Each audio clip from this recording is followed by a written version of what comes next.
लेकिन सारी विटामिन पूरे शरीर के अंगों को देता है। उसी प्रकार से राजा के लिए पूरी प्रजा उसके पुत्र के समान होती है।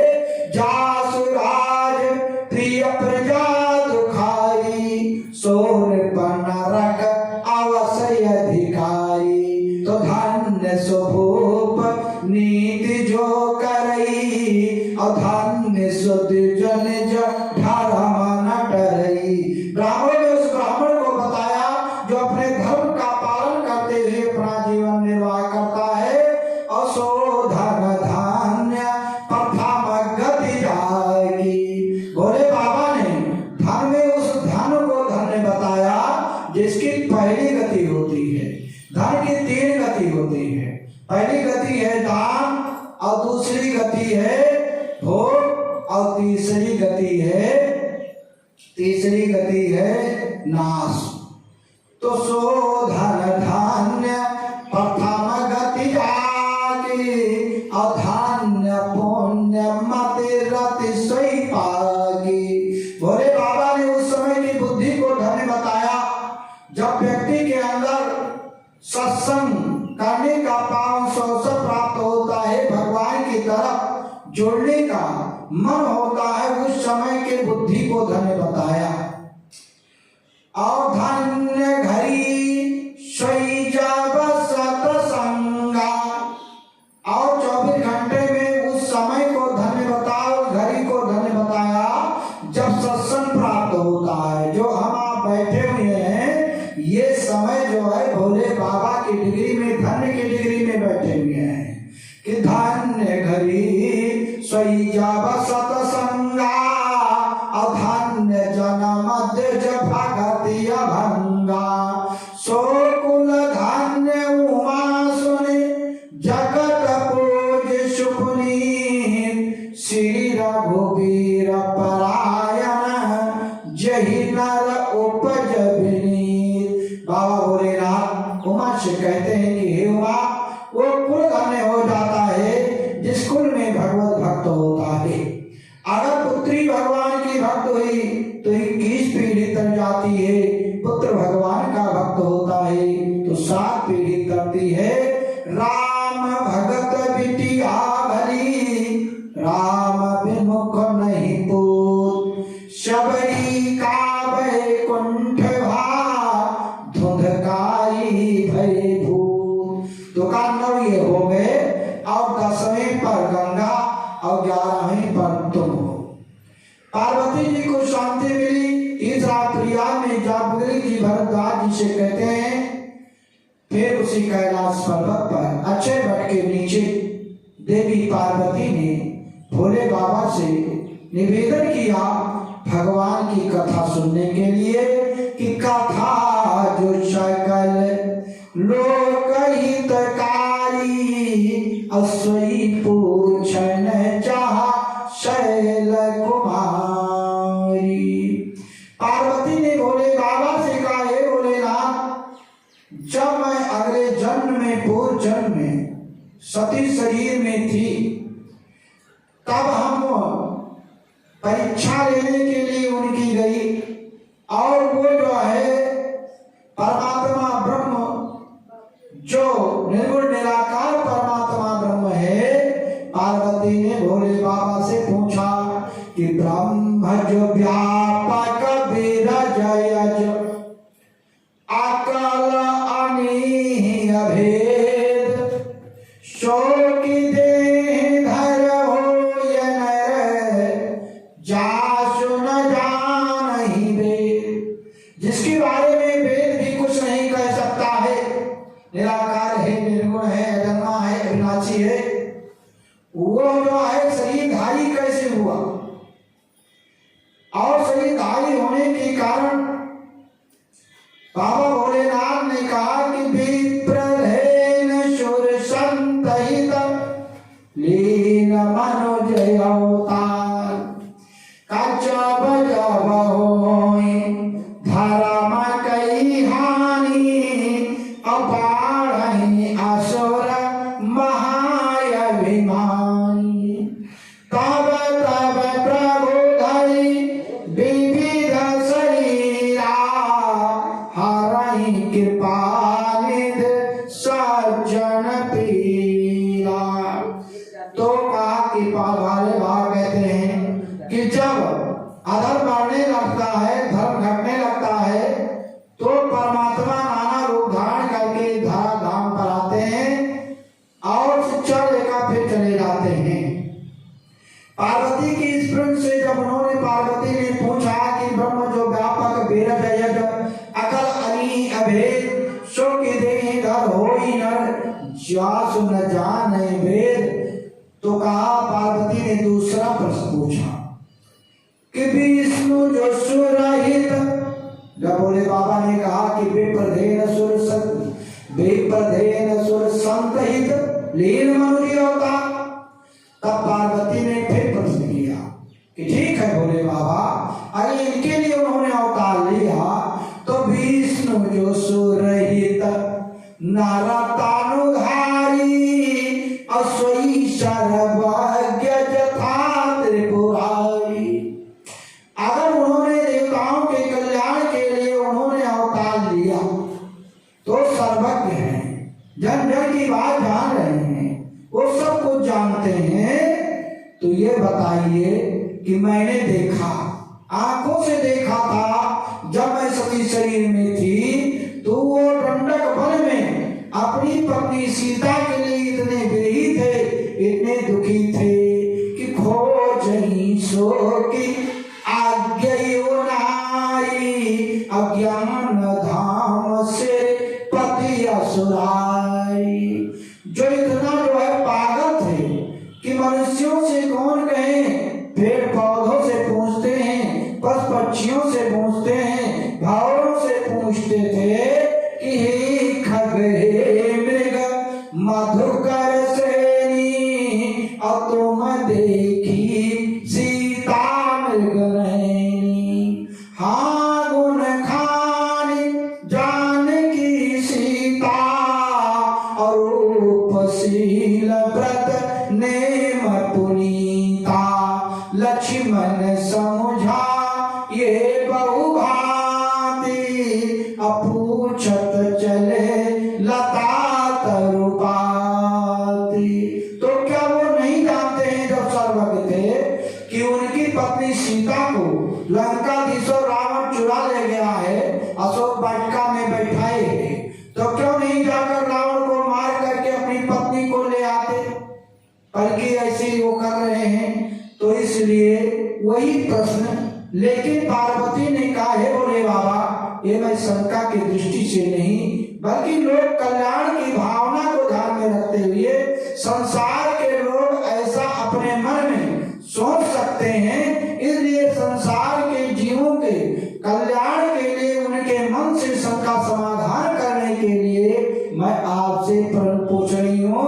क्योंकि पार्वती ने पहले ही कह दिया था कि कथा जो सकल लोक हितकारी असई पूछन चाह शैल कुमारी। भोले बाबा क्योंकि प्रण दो प्रकार का होता है, एक जिज्ञास भाव से होता है और एक जो है तार्किक भाव से होता है। तो पार्वती जी का जो प्रश्न है वो जिज्ञास भाव से है, इसलिए भोले बाबा खुश हो गए और कहा धन्य धन्य गिरिराज कुमारी और तुम समान नहीं को उपकारी। पूछो रघुपति कथा प्रसंगा सकल लोक जग पावनी गंगा। अभी तक कथा चल रही थी तीर्थराज प्रयाग में, अक्षय वट के नीचे जागृत जी भरद्वाज जी को सुना रहे हैं। यद्यप भरद्वाज जी ने जागृत जी से भगवान राम की कथा सुनने के लिए निवेदन किया था, लेकिन जागृत जी ने सबसे पहले बाबा भोलेनाथ की कथा को सुनाया, तब राम कथा की वो चल रहे हैं। इसलिए भोले बाबा अब कथा जो है कैलाश पर्वत पर अक्षय वट के नीचे भोले बाबा देवी पार्वती को सुनाने जा रहे हैं। पार्वती ने जो प्रश्न किया, 3 प्रश्न किया, उस प्रश्न को समझाते हुए भोले बाबा कहते हैं कि देवी पार्वती एक समय की बात है कि तुम्हारे गुरु जी गुरुवर देवर्षि नारद ने भगवान श्री हरि को श्राप दे दिया।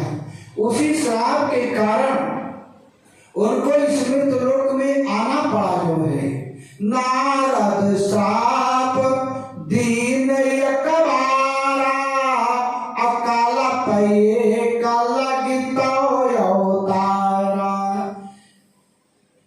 बाबा भोलेनाथ की बात को सुन करके आसक्ति प्राण भगवती देवी पार्वती जी आश्चर्यचकित हो गई और कहा, हे भोलेनाथ, हमारे गुरुदेव जो गुरु जी हैं वो भगवान के अनन्य भक्त हैं, भक्तों में अनन्य भक्त हैं, ज्ञानी भक्त हैं, हमेशा उनके नाम की माला ही जपते हैं, दूसरा कोई काम नहीं है।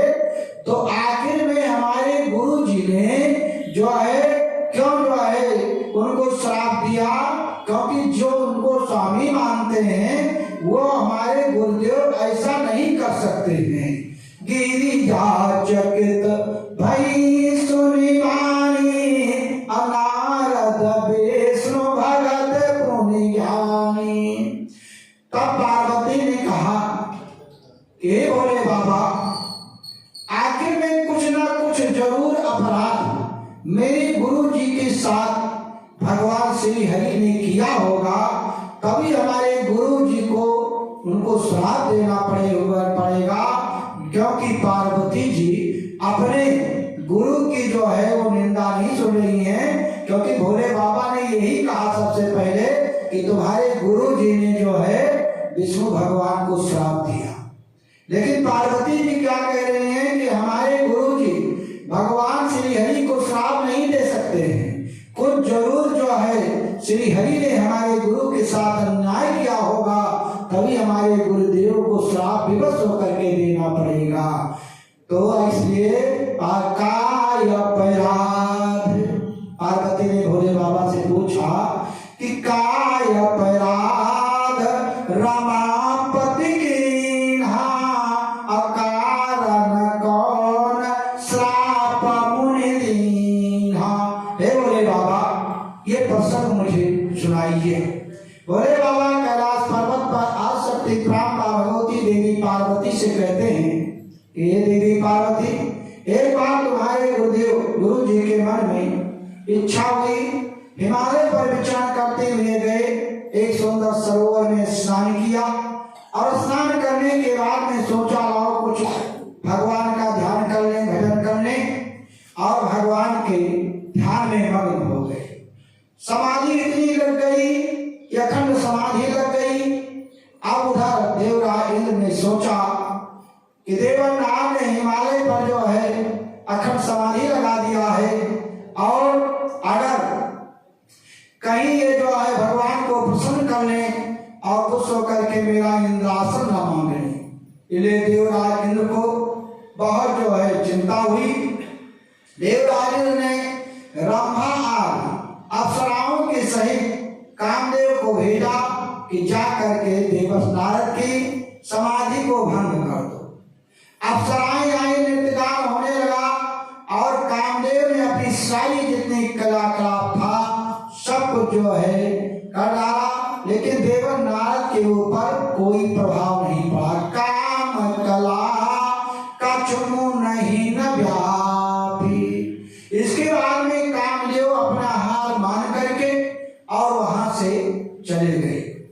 बाबा भोलेनाथ पार्वती से कहते हैं कि पार्वती, जब देवनाथ की समाधि जगी तो उन्होंने देखा कि कामदेव मुझसे परास्त होकर के चला गया और मैं कामदेव का विजेता हो गया। जिसे आज तक किसी ने नहीं जीत पाया, आज मैंने उसे जीत लिया। ये शुभ संदेश बताने के लिए, क्योंकि जब कोई अच्छा कार्य हो जाता है तो लोग उसका प्रचार करने के लिए जाते हैं। देवनाथ भी इस बात को बताने के लिए अपने पिता ब्रह्मा के पास गए। ब्रह्मा जी से बताया ब्रह्मलोक में। इसके बाद में कैलाश पर पहुंचे भोले बाबा, कहते हैं कि हमारे यहाँ आए और हमको भी बताया। भोले बाबा से जब बताया तो भोले बाबा ने कहा कि जो तुमने मुझसे ये काम विजय की बात कहा है, ये बात क्षीर सागर में अगर कभी भी जाना तो उनसे मत कहना, और मान लिया अगर प्रसंग चल भी गया तो वहीं पर रोक देना। भोले बाबा ने कहा, जब इस प्रकार से समझाया तब देवर नारद वैसे जाते तब जाते, कहते तब कहते। लेकिन कोई भी हल्की से हल्की बात हो और कह दो उससे कि ये मैं तुमसे कह रहा हूं, और दूसरे को मत बताना, अपने तक सीमित रखना, केवल इतना ही कहने के बाद बता दो, तो जब तक वो बताएगा नहीं तब तक उसको शांति नहीं मिलेगी। भोले बाबा ने जब ये बताया तो देवर नारद जी तुरंत वहां से क्षीर सागर चल देते हैं। क्षीर सिंधु गमने मुनिनाथा। अब देवर नारद क्षीर सागर में पहुंचे और वहां जाकर के भगवान क्षीर सागर में भगवान विष्णु को जो है प्रणाम किया। इसके बाद में बहुत खुश हैं, बहुत प्रसन्न हैं। भगवान श्री हरि ने कहा, देवर्षि आप तुम बहुत प्रसन्न दिखाई पड़ रहे हो। बाबा भोलेनाथ पार्वती से कहते हैं कि जो तुम्हारे गुरु जी हमेशा श्रीमन नारायण नारायण की माला जपते हैं, आज भगवान श्री हरि के सामने उन्होंने राम के चरित्र को, भगवान के चरित्र को, भगवान के गुणानुवाद को नहीं सुनाया, बल्कि कौन सा चरित्र गाने लगे? काम चरित नारद सब भाखे, अजादि प्रथम बरज शिवराखे। और कहा कि जो है यद्यप भोले बाबा ने उसको पहले ही कह दिया था कि इस चीज इसको जो है भगवान श्री हरि को मत सुनाना।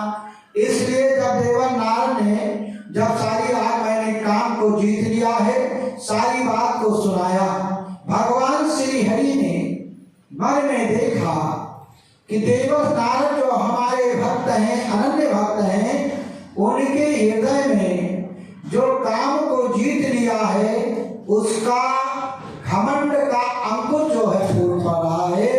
उर अंकुरो गर्भ तरुहाई, अबेगी सोमें जारी हो उखारी। अब उसको जल्दी से उखाड़ दें, अभी अंकुरित हो रहा है, और नहीं तो ये बहुत बड़ा विशाल पेड़ हो जाएगा तो हमारा भक्त नष्ट भक्त हो जाएगा। इसलिए अंकुरित है, इसको उखाड़ दें, क्योंकि हमारा एक ही जहां भक्त मेरे पग धरे, तहां धरूं मैं हाथ, अब दौड़ा दौड़ा मैं फिरूं, कभी न छोड़ूं साथ। बाबा भोलेनाथ कैलाश पर्वत पर देवी पार्वती से कहते हैं कि हे देवी, फिर शुभ संदेश सुना करके देवर नारद जी, शुभ संदेश सुना करके देवर नारद जी जो है वहां से चल देते हैं। और बीच में भगवान ने अपनी माया से एक नगर बसा दिया, श्रीनिवासपुर। वो श्रीनिवासपुर के राजा जो है शिवनिध हैं, और उनकी एक कन्या है जिसका नाम विश्वमोहिनी है। विश्वमोहिनी का स्वयंवर रचा हुआ है, देश देशांतर के राजा आए हुए हैं, और श्रीनिवासपुर जो है खूब सजा हुआ है। देवर नारद जी जिस रास्ते से जा रहे थे उसी रास्ते पर नगर बस गया। नगर से होकर के देवर नारद ने निकले, बड़ी चहल पहल है और खुशहाली है। देवर नारद ने कहा, पूछा लोगों से कि आखिर इतना इस नगर में सजावट क्यों है, इतनी प्रसन्नता क्यों है? वहां के लोगों ने बताया कि हमारे राजा की एक पुत्री है, उसका आज स्वयंवर है, इसीलिए नगर इस प्रकार से सजा है। देवर नारद जी राजा शिवनिध के महल में पहुंचे। राजा शिवनिध ने देवर नारद का आदर सत्कार किया, बैठाया, और इसके बाद में अपनी बेटी विश्वमोहिनी को लेकर के आई, और इसके बाद में कहा कि देवर्षि बड़े अच्छे समय पर आ गए, मेरी बेटी का स्वयंवर रचा हुआ है, इसकी हस्तरेखा देखकर बताओ कि इसका क्या क्या भाग लगा हुआ है। देवर नारद विश्वमोहिनी की हस्तरेखा देख करके कह रहे हैं कि जो जो यहाँ बैरई अमर सोई होई, जिसके साथ इसका विवाह होगा वो अमर होगा। कि जो यहाँ बैरई अमर सोई होई, असमर भूमि जीता न कोई। युद्ध भूमि में उसे कोई प्रास नहीं कर पाएगा। इसके बाद में देवनाथ जी कह रहे हैं कि जिसके साथ इसका विवाह होगा, ऐसी इसकी हस्तरेखा बता रही है कि से वही सकल चराचर जाहि। चराचर जितने प्राणी हैं सब उसी की पूजा करेंगे, उसी के अंडर में रहेंगे। कि से वही सकल चराचर जाहि, अबरहि शील निध कन्या जाहि। हे राजा सिर ने उसी के साथ तुम्हारे कन्या का विवाह होगा। लेकिन देवनाथ जी भगवान की लीला है, इनके घमंड को मार मर्दन करना है। इसलिए देवनाथ जी विश्व मोहिनी की हस्तरेखा में जो लिखा था उसको तो बताया ठीक ठीक, लेकिन विश्व मोहिनी को देख करके ये मोहित हो गए। इसके बाद में फिर देवनाथ जी को बता करके और वहां से चल देते हैं। मन में सोचा कि अब कैसे करें, क्या उपाय करें कि ये कन्या मुझको मिल जाए।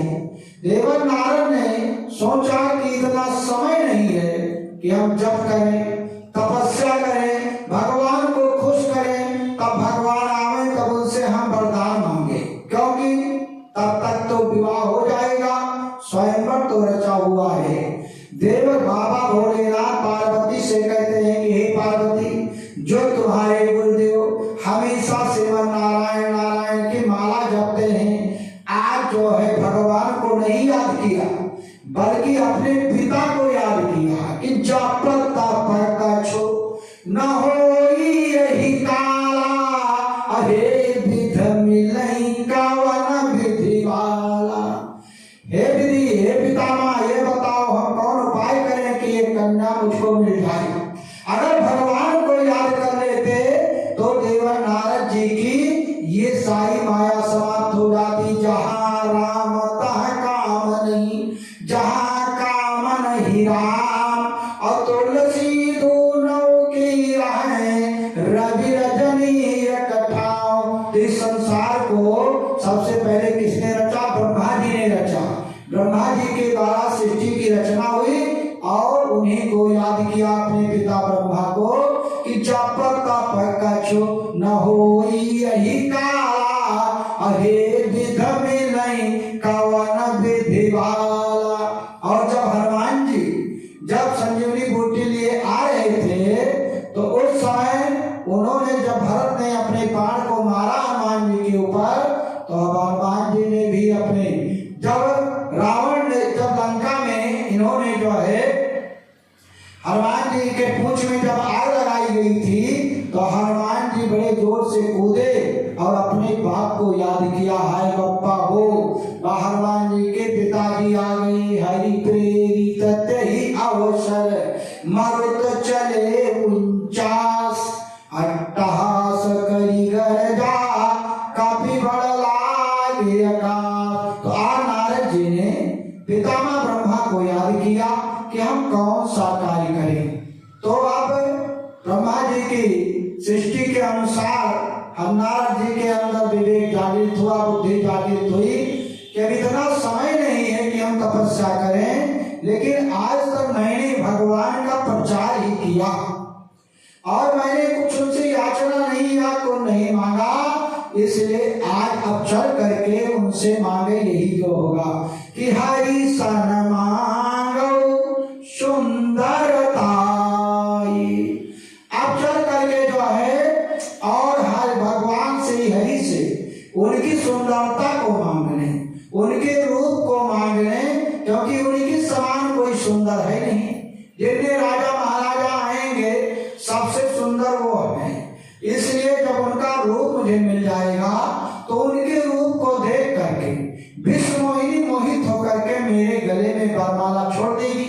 आज जब गले में वरमाला पड़ जाएगी तो फिर उनका रूप हम उनको वापस दे देंगे। तो मेरी हो जाएगी। ऐसी बुद्धि संसार की दृष्टि के अनुसार रचयिता ब्रह्मा जी के द्वारा देव नारद को बुद्धि मिली कि हरि सन मांगो सुंदरताई। आप देव नारद जी चल दिए क्षीर सागर में, लेकिन बीच ही मिले पंथ धनुचाई। बीच में ही भगवान मिल गए और देवस नारद ने जो है उनको प्रणाम किया। इसके बाद में देव नारद मुनि कहा चले विकल के नाई। इस प्रकार से देवस नारद ने कहा हे प्रभु मैं आपका भक्त हूँ, आज तक मैंने कुछ नहीं मांगा है, आज मैं आपसे कुछ याचना करने के लिए मांगने के लिए आया हूँ और हे भगवान आशा है कि मुझे जरूर आप देंगे। देवस नारद ने कहा, भगवान श्री हरि ने कहा देवस बताओ इसमें कोई दो राय है? अरे तुम मेरी भक्तों में अनन्य भक्त हो, सिरमौर भक्त हो, और बताओ क्या चाहते हो?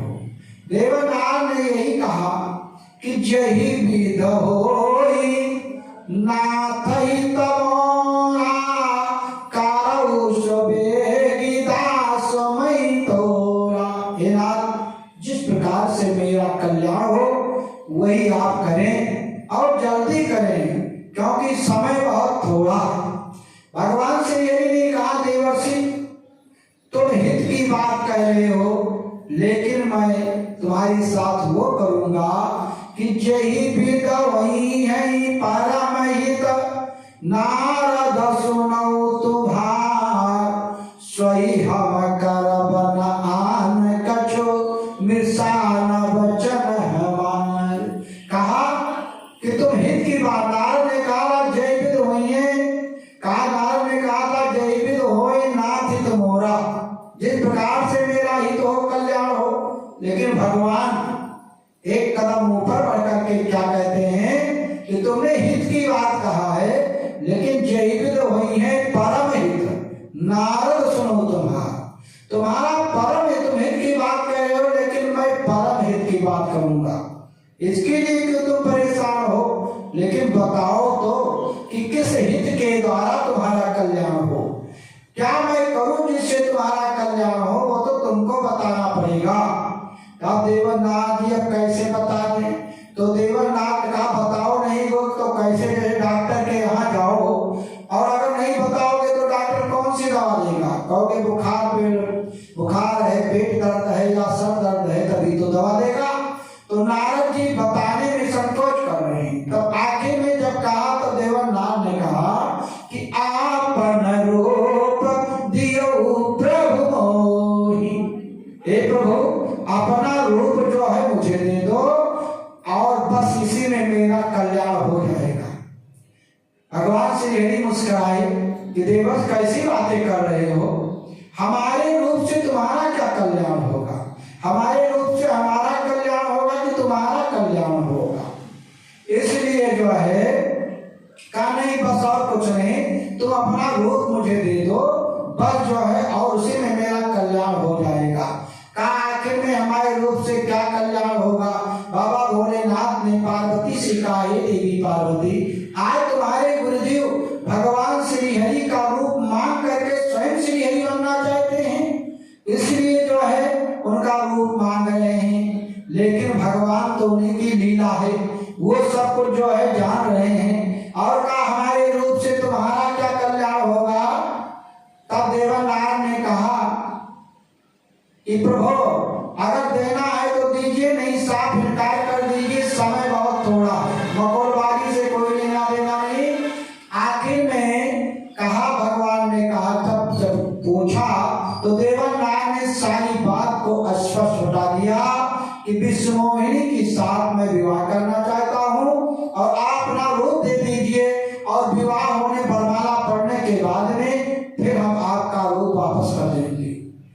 बाबा भोलेनाथ पार्वती से कहते हैं कि जब देवनाथ के द्वारा इस बात से भगवान श्री हरि ने सुना तो भगवान श्री हरि ने कहा देवर्षि ये बताओ अगर मैं अपना रूप तुमको दे दूं और तुम हमारे रूप को जा करके और वहां जो है पहुंचो और विश्वमोहिनी गले में वरमाला छोड़ेगी तो किसके गले में छोड़ेगी? हमारे रूप पर छोड़ेगी ना। तो जो हमारे रूप में छोड़ेगी तो दुल्हन किसकी होगी? अब देवन नारद भगवान जो है सही बात बता रहे हैं, लेकिन देवन नारद के बात समझ में नहीं आ रही है। कब माया विगत भय मुनि मूढ़ा, और समझी नहीं हरि वचन निगूढ़ा। भगवान की बात यद्यप सत्य है, लेकिन माया के वशीभूत देवस नारद इतना हो गए कि उनको वो बात उनको खराब लग रही है। आखिर में भगवान ने क्या किया? हरिशन मानो सुंदरताई। हरि एक भगवान का नाम है, हरि बंदर को भी कहते हैं। तो भगवान श्री हरि ने अपने भक्त देवन नारद के वचन को जो है सत्य किया, अपना रूप नहीं दिया बल्कि अपनी जगह पर बंदर का रूप दे दिया। और बंदर का, लेकिन देवन नारद जानते हैं कि मुझे जो है भगवान का रूप मिला हुआ है, इसलिए अभी पहुंचते पहुंचते विष्णुमोहिनी मेरे गले में वरमाला छोड़ देगी। देवन नारद जी पहुंचे राजा शेषनाग के दरबार में, जहां पर स्वयंवर रचा हुआ है, और देवन नारद जी बैठ गए। बाबा भोलेनाथ पार्वती से कहते हैं कि हे पार्वती, देवन नारद के उस बंदर रूप को केवल जो है या तो विष्णुमोहिनी ने देखा, और यहाँ वहां जो है बाबा भोलेनाथ के जो दो रुद्रगण हैं, जो विप्रवेश में देवन नाथ के अगल बगल में चल रहे हैं और उनकी ठकुर सहाती कर रहे हैं, वो जो है देख रहे हैं। बाकी जितने राजा महाराजा हैं सबके सामने नारद ही दिखाई पड़ रहे हैं। बंदर वाला रूप केवल विष्णुमोहिनी या वो दो भोले बाबा के रुद्रगण को दिखाई पड़ रहा है। बाकी जितना समाज है सब नारद देख रहे हैं, नारद के रूप में दिखाई पड़ रहे हैं। देवनाथ जी वहां पर पहुंचे और विष्णुमोहिनी वरमाला लेकर आने वाली है, तब तक बाबा भोलेनाथ के जो दो रुद्रगण हैं विप्रवेश में कर रहे हैं, और वहां कर रहे हैं कि नीक दीन है सुंदरताई। अरे बहुत क्या कहना है, वो दिव्य रूप है। अभी जो है विष्णुमोहिनी यहाँ कर गले में वरमाला छोड़ दोगी, क्योंकि कोई ऐसा सुंदर ही नहीं है। इस प्रकार से कर रही कोट नारद ही सुनाई, अनेक दीन है सुंदरताई। बाबा भोलेनाथ पार्वती से कहते हैं कि जब विष्णुमोहिनी वरमाला लेकर आई और देखा, तो उसकी सबसे पहली दृष्टि नारद के ऊपर गई। कैसे देखा कि मारक का बदन भयंकर देहि, विशाल काय शरीर और मुंह बंदर की तरह छोटा सा। और देखा तो इसे वो क्रोधित हो गई।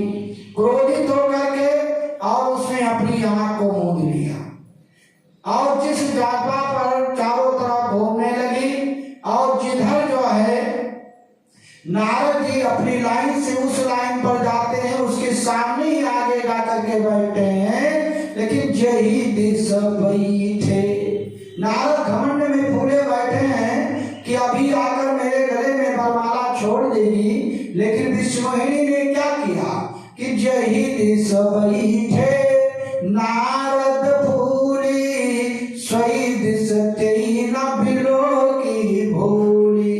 उधर उसने भूल करके भी दोबारा आंख उठा करके नहीं देखा। आखिर में क्या हुआ कि भगवान श्री हरि आए और विष्णुमोहिनी ने उनके गले में वरमाला छोड़ दिया। दुल्हन लईगे लक्ष्य निवासा, नृप समाज सब भयो उदासा। और भगवान विष्णुमोहिनी को लेकर चल दिए। तब इधर जो है जो रुद्रगण हैं, जो भोले बाबा के विप्रवेश में, उन्होंने कहा कि आए थे विवाह जाओ निज मुख मुकुर विग्रह कहु जाई। जाओ शीशा में अपना मुंह देखो, बंदर की तरह मुंह लेकर आए थे यहाँ पर वे विष्णुमोहिनी से विवाह करने के लिए। इतना कहकर के वो जो है भागे, और देवन नारद जी को शीशा कहाँ मिले? निज मुख मुकुर विलो को जाई। तो तो जा करके एक सरोवर है और सरोवर में जब अपने मुख को देखा तो मुख को देखने के बाद में नारद बहुत क्रोधित हुए और क्रोधित होकर के सबसे पहले उन दो विप्र गणों को जो उनकी उपहास कर रहे थे और देवनाथ बहुत खुश थे कि ये जो है मेरी बड़ाई कर रहे हैं, लेकिन तब इनके बात समझ में आई कि ये तो मेरी हंसी मजाक कर रहे थे।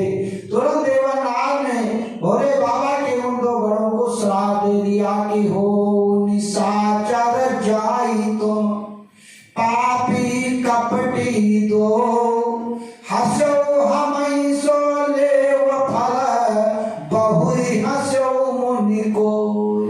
तुम दोनों निशाचर हो जाओ, राक्षस हो जाओ और तुमने मेरी हंसी मजाक किया, अच्छा लगेगा तो फिर किसी संत महात्मा की हंसी मजाक करना, ये श्राप दे दिया। इसके बाद में फिर देव बाबा भोलेनाथ पार्वती से कहते हैं कि हे पार्वती, फिर तुम्हारे गुरुदेव देवर्ष जी चल दिए और चल दिए कि मेरा इतना बड़ा उपहास किया, संसार में मुख दिखाने लायक नहीं रखा, मान लिया वो अपना रूप नहीं दिए तो इस प्रकार से मुझको बंदर बना दिया कि संसार में मेरी बड़ी उपाध है। तो दे हूँ श्राप कि मैं हूँ जाई, क्योंकि जगत मोहरा उपहास कराई। देवनाथ ने कहा कि या तो मैं जाकर के उन्हें श्राप दे दूंगा, और अगर श्राप फिर सोचा कि श्राप नहीं दिया तो आत्महत्या कर लूंगा, क्योंकि संसार में मुझे बदनाम कर दिया, मेरा मुख दिखाने लायक नहीं रखा। इसलिए जब कोई संसार से अपमानित हो जाता है तो उसके पास केवल दो ही विकल्प आता है, या तो जिसके द्वारा अपमान हुआ है बच चलेगा तो उसको मार डालेगा, और नहीं बच चलेगा तो आत्महत्या कर लेगा, स्वयं मर जाएगा। आज देव नारद के पास दो विकल्प हैं कि दे हूँ श्राप, या तो श्री हरि को जाकर श्राप दे दूंगा, और नहीं श्राप दिया तो दे हूँ श्राप या मेरी हूँ जाई और जगत मोहरा उपहास कराई। इधर देव नारद रास्ते में सोचते हुए क्षीर सागर जा रहे हैं, उधर भगवान श्री हरि ने सोचा कि मैंने अपने भक्त के कल्याण के लिए मैंने ये सब नाटक किया है, लेकिन मेरा भक्त आज मन में संकल्प कर चुका है कि या तो मैं श्राप दे दूंगा या आत्महत्या कर लूंगा। भगवान श्री हरि ने सोचा कि अगर मेरा भक्त बीच में ही कहीं आत्महत्या कर लिया तब तो मैं संसार में मुख दिखाने लायक नहीं रह जाऊंगा, कि उनके कारण जो है देवनाथ ने आत्महत्या कर लिया। इसलिए भगवान श्री हरि वहीं पर प्रकट हो गए जहां पर देवन नारद जी मन में सोच रहे हैं, क्षीर सागर जा रहे हैं कि बीच ही मिले पंथ धनु जाई और संघ रमा सोई राजकुमारी। लक्ष्मी है और साथ में वो विश्वमोहिनी राजकुमारी विश्वमोहिनी है, दो नारियों के सहित भगवान श्री हरि वहीं प्रकट हो गए। अब देवन नारद जी का दिमाग तो पहले ही चढ़ा हुआ है, और जब विश्वमोहिनी को देखा तब और उनका दिमाग गर्म हो गया, और उन्होंने जो है तुरंत जो है भगवान ने जब देखा और विश्वमोहिनी और लक्ष्मी को देखा, तब देवनाथ जी उसी में आकर के भगवान श्री हरि से कहने लगे, डाह के पर चेऊ सब कोई, और परम स्वतंत्र होना, लेकिन आज भक्त से पाला पड़ा हुआ है कि परम स्वतंत्र न सिर पर कोई, भाव ही करे जो कुछ मन में आ जाए वही कर दो, क्योंकि परम स्वतंत्र हो, तुम्हारे ऊपर तो कोई बंधन नहीं है। लेकिन और तुम जैसा कपटी, तुम जैसा वो आज तक मैंने किसी को नहीं देखा, तुम्हारी बहुत ईर्ष्यालु हो, तुम्हारी ईर्ष्या बहुत है, कपटी हो, ईर्ष्यालु हो, का तुम्हारे ईर्ष्या कपट विषेकी। भगवान श्री हरि ने कहा, देवर्षि हमने कौन सा ईर्ष्या, किससे ईर्ष्या किया, किससे अब कपट किया जो तुम मुझे ईर्ष्यालु और कपटी कहते हो। देवनाथ ने कहा कि कि तुमने ईर्षा कपट इसलिए किया कि माथा तसेंदु रुद्र ही बहुरायो असुरन पेर पुने सुरन प्रेर विषपान करायो। बताइए, बेचारे देवता और दैत्य दोनों भाई आपस मिलकर समुद्र मंथन किया, मेहनत उसने किया जो कुछ किया, और जब जो है अब जब उसमें हलाहल विष निकला तो हलाहल विष भोले बाबा को पिला दिया कि तुम पी जाओ जो है। और बताओ, लक्ष्मी निकली तो लक्ष्मी को अपना ले लिया। बताओ, तुमको लेने की क्या आवश्यकता थी? बेचारे उन्होंने मेहनत किया, दोनों ने कहा था कि जो होगा आधा आधा बांट लेंगे, तो उनको लेना चाहिए, लेकिन लक्ष्मी अपना ले लिया। और फिर तुमने ये कपट किया कि जब दोनों ने बराबर मेहनत किया था और जब अमृत निकला तब देवताओं को तो अमृत बना दिया मोहिनी का रूप धारण करके, और दैत्यों को मदिरा पिला दिया। इससे बड़ा कपट तुम्हारे अंदर क्या होगा कि माथा तसेंद रुद्र ही बहुरायो असुरन प्रेर विष पान करायो। लेकिन आज तुमको जो है, जो तुमने मेरे साथ किया है, मुझे शांति तब मिलेगी। देवनाथ जी कह रहे हैं उसी भाव में कि पंच ऊर्जवन मोहि धई देहा असईतनु धरौ श्राप ममेहा। तुमने मुझे मनुष्य रूप में राजा बन करके ठगा है ना, तो मैं तुझे श्राप देता हूँ कि तुम मृत्युलोक में जाकर के मनुष्य रूप धारण करो। बाबा भोलेनाथ पार्वती से कहते हैं कि हे पार्वती, तुम्हारे गुरुदेव भगवान श्री हरि को श्राप दे रहे हैं कि पंच उज्जवन मोहि धई देहा असईतनु धरौ श्राप ममेहा। और तुमने जो बंदर का रूप दिया है मुझे ना, कभी आकृत तुम की न हमारी अकरी है कि सहाय तुम्हारी। जो बंदर का रूप तुमने मुझको दिया, यही बंदर तुम्हारी मदद करेंगे। और जिस प्रकार से तुमने संसार में मुझे मुंह दिखाने लायक नहीं रखा, मेरा मुझको कलंकित कर दिया है, तो मुझे शांति जब मिलेगी कि मामा यह प्रकार की न तुम भारी तो नारी बिरहा तुम हो दुखारी। तो इस मृतलोक में, तो इस विश्व मोहिनी के लिए तुम जो है पूरी संसार में रोगे, और तुम्हारा जो है तब मुझे शांति मिलेगी। बाबा भोलेनाथ पार्वती से कहते हैं कि हे पार्वती, जो तुमने कहा कि कारण कवन श्राप मुनि दीन्हा काय अपराध रमापति कीन्हा। तो आज जो है बाबा भोलेनाथ पार्वती से कहते हैं कि हे देवी पार्वती, जब इस प्रकार से देवर्षि नारद ने भगवान श्री हरि को श्राप दिया, और श्राप देने के बाद में भगवान श्री हरि ने जब अपनी माया को खींचा कि जब हरि माया दूर निवारी और नहीं तहाँ रमा न राजकुमारी। ना तो लक्ष्मी है न राजकुमारी विश्वमोहिनी है, अकेले भगवान श्री हरि खड़े हुए हैं।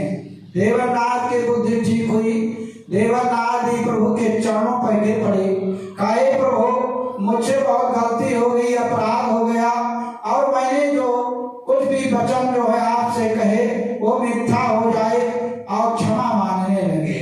भगवान श्री हरि ने कहा देवर्षि, तुम्हारे वचन कभी मिथ्या नहीं हो सकते, मृषा न हो देव ऋषवाणी। इसलिए कहा देवनाथ ने कहा नहीं प्रभु, मैंने बहुत बड़ा अपराध किया और मुझे शांति नहीं मिल रही है, मैंने अपने प्रभु को श्राप दे दिया, ऐसे कटु वचन कहे। नारद पश्चाताप करने लगे। तब भगवान श्री हरि ने कहा कि हे देवर्षि, जपऊ जाई शंकर सतनामा अवही है हृदय तुरत विश्रामा। भगवान शंकर का सतनाम जपिए, उससे तुम्हारे मन को शांति मिलेगी। भगवान कौन सा सतनाम जपते हैं? भागवा भोलेनाथ पार्वती से कहते हैं कि उमा कहूँ मैं अनुभव अपना असत हरि भजन जगत सब सपना। तो भगवान शंकर कौन सा भजन करते हैं? राम पुण्य दिन रात पुण्य तुम राम राम दिन रात सागर जपहु आनंद आराती। राम राम के जपने से मन में शांति आ जाती है। तो भगवान शंकर का सतनाम है राम नाम। जपहु जाई शंकर सतनामा अवई है हृदय तुरत विसरावा। को नहीं शिव समान प्रिय मोरे अस पर तेग तजौ जनि भोरे। जही पर कृपा न करही पुरारी सो न पाव मुनि भगति हमारी। अस विचार आप तुम जाकर के निर्भय होकर विचार करो और माया तुम्हारे सामने कुछ नहीं कर पाएगी। ये मेरी लीला थी, तुम्हारे घमंड को मर्दन करना था, इसलिए मैंने किया। बाबा भोलेनाथ पार्वती से कहते हैं कि हे देवी पार्वती कि श्राप शीस धई कर प्रभु वही गे अंतर ध्यान। सत्यलोक नारद चले करत राम गुण गान। देवा नारद जी फिर वहां से चल देते हैं और तब तक वो तो विप्र रूप में थे, वो दोनों आकर भोले बाबा के रुद्रगढ़ खड़े हो गए, चरणों पर गिर पड़े। काहे मुनिवर, हम जो है भोलेनाथ के गण हैं, उनकी प्रेरणा से आए थे और हमने बहुत गलत किया और आपने जो मुझे श्राप दिया वो श्राप जो है मिथ्या कर दीजिए। चरणों पर गिर पड़े। देवनाथ ने कहा हे रुद्रगणों, जब मैं स्वयं अपने इस भगवान श्री हरि को श्राप दिया और मैं स्वयं अपने वचन को वापस ले रहा था, अपने श्राप को वापस ले रहा था, तो हमारे प्रभु ने जो है कहा तुम्हारे वचन मिथ्या नहीं हो सकते और उन्होंने हमारे श्राप को अपने सिर पर जो है धारण कर लिया। तो मेरे श्राप जो है वचन मिथ्या नहीं होंगे। लेकिन देवनाथ ने उस श्राप को पलट दिया। हो निशाचर जाए तुम कपटी पापी दो हसो हमें सो ले पूर्ण बहु हसो मन को। क्या कहा कि निशाचर जाई हो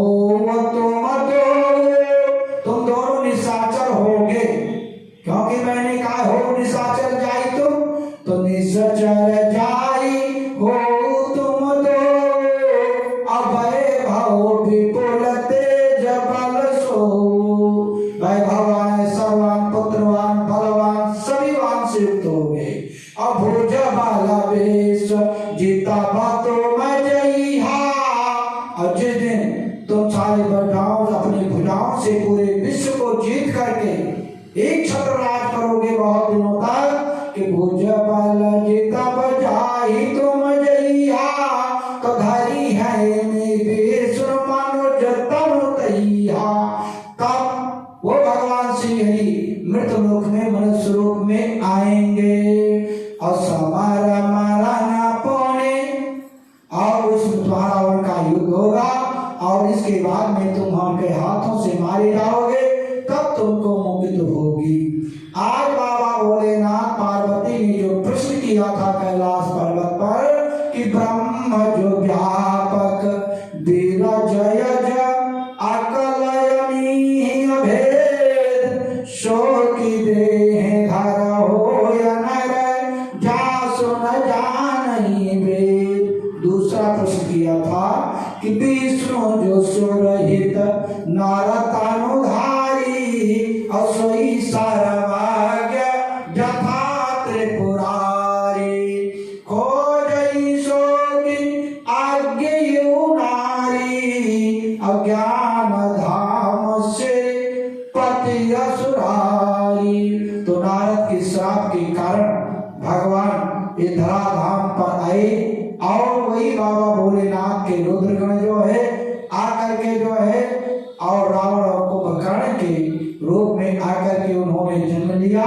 पार्वती ने फिर दूसरा प्रश्न किया कैलाश पर्वत पर कि हे भोलेनाथ, ठीक है, अगर वो मनुष्य रूप में आए नारद की श्राप के कारण, तो कहा कि जो है, फिर कहा कि तो भारतवर्ष के उत्तर प्रदेश में अयोध्यापुरी में जो है चक्रवर्ती ने महाराज दशरथ के यहाँ पुत्र रूप में क्यों जन्म लिया, अन्यत्र क्यों जन्म नहीं जन्म लिया कि ब्रह्म जो व्यापक विरजयज अकल अनीय भेद शोक देहर हो नर जासु न जानहि वेद। अब ये कथा कल होगी। बाबा भोलेनाथ से पार्वती ने पूछा तो बाबा भोलेनाथ बता रहे हैं कि यही कारण अजय गुणय रूपा अब्रह्म भयो कौशलपुर भूपा, जिस कारण से वो निर्गुण निराकार परमात्मा ब्रह्म अयोध्यापुरी में महाराज दशरथ के यहाँ पुत्र रूप में अवतार लिया। और क्यों अवतार लिया, अन्यत्र क्यों अवतार नहीं लिया, ये कथा कब सुनाई जाएगी। अब दो बार प्रभु का नाम लें, तत्पश्चात स्वामी जी के द्वारा आप जो है भगवत चर्चा को श्रवण करें। श्री राम जय